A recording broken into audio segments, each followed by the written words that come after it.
Well, things never stay even, do they? I made a grand alliance after the Parliament, and it started getting broken up by event cards. Stafford, one of the bigger powers down here, the Marshal down here, the Archbishop of Canterbury, who's the Constable of the Tower, a decent amount of forces sent down there.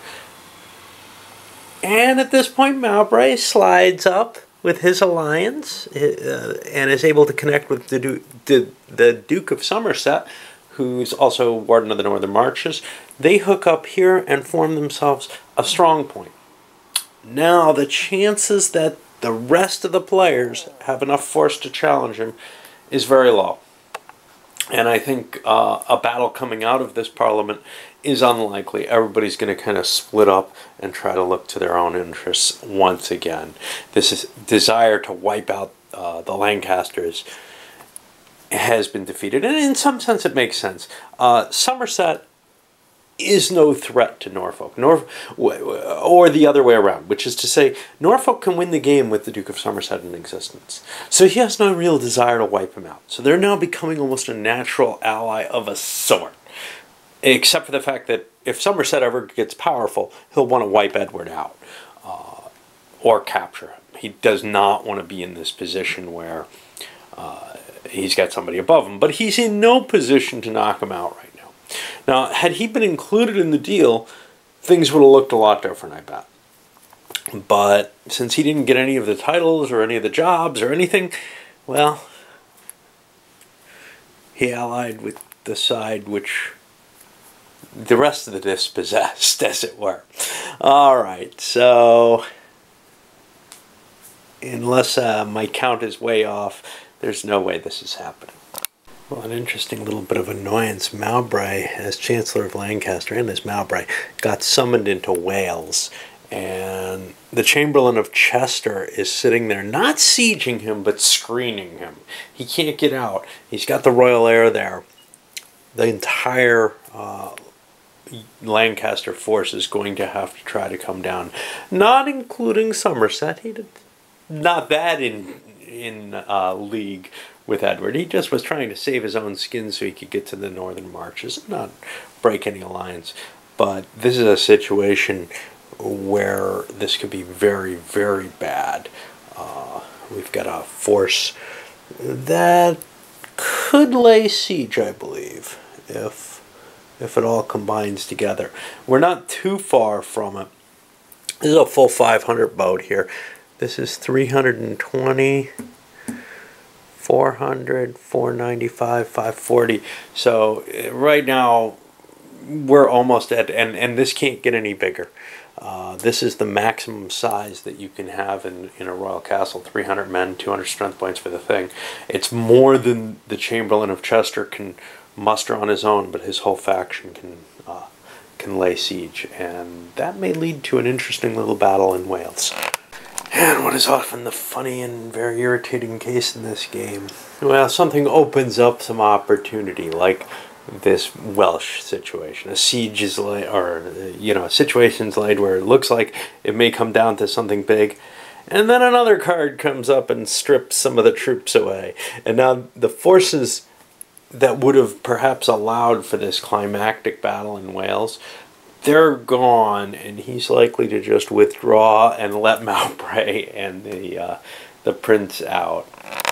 And indeed, what we ended up with was Neville's forces moving up here, threatening Stanley, who was all that was left by that point. He ran over, and with a free move, and then we ended up with a combination there. And one thing we did get that moved stuff, Richard of Gloucester is now in the game. He's not really a major effect, but at least somebody holds him. Can cause some change in things. Mowbray, I think he's going to come slamming down and hitting Warwick. It's not what he wants to do. He wants to go finish off Richard of York, but he's out of range, and he's got to do what he can reach, basically. One of the few things to really be careful about. London is now as dangerous an area as Wales is for players. So Wales is a problem because of the Chamberlain of Chester, who's the Duke of Buckingham back there.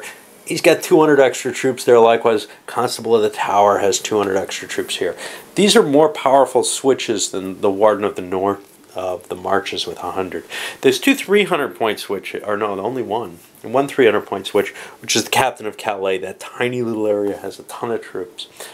But that's not really a dangerous place in the sense that nobody goes there except for refuge. Alright. Well, at least some effect came out of it. Pretty much the entire faction here was wiped out. The only thing that they held on to is Warwick as a card. They're kicking it in. They're done.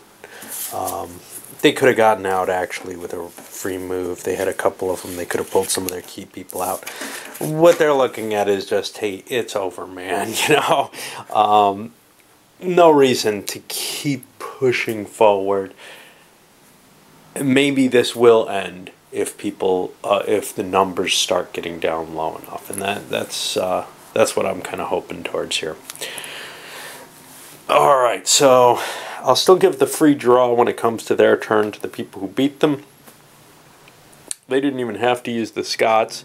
They just slammed in there with their huge force, and you know, it really, at some point or another, you do have to kind of break down and say, look, this game's got to come to some sort of completion. And as long as there are people running around drawing events, kicking everything around all randomly, which is the problem with the more players you have, it becomes harder and harder to finish the game. Now, on the other hand, it provides more opportunities for random stuff, but sometimes they get canceled out, your stacks get taken apart. It's just how much randomness you want in the game. The more randomness you have by the more players, the less able for any swings to even take place, really. It's beginning to feel like it's coming down to the wire. This guy had a huge faction, and it's growing from the actions, from the desertions of other players, etc., from the table. And with Berkeley stuck down here in Cornwall, he's got him kind of sealed off here. He's got most of his force coming down to face him. He may be able to take Richard of York out. In a sense, I'm kind of feeling the same way as I did in an earlier battle situation, which was, okay, try to plug the hole. Now, I've got these wonderful French foot soldiers, but I can't use them because I got to get to the continent and I don't have a boat. But just, you know, fight it out. Maybe I outnumber him, maybe I don't. It's not even worth counting at this point. It's just, it's a matter of, I got a big stack and it's not going to get any better. I may get more people, but I'm not going to win a parliament with what I've got. So I've just got to keep pushing. And if I can finish Richard off, that'll shake everything up to the degree that some kind of agreement may have to happen. Alternatively, that leaves only Richard of Gloucester left. And if I can finish him off, then there are no more Yorkists. Now, I still have to give my goddamn king crown, but that should be quite possible if he can knock the people out. And to just, eventually a parliament will happen and a bishop will happen or something. I don't know. Anyway, continuing on. Of course, nothing can be simple. Peasants' Revolt blew half of Norfolk's faction to the north, but also happened to pull Berkeley and the Yorkists up there too. And now they're gathered with Cromwell. And it's a different situation.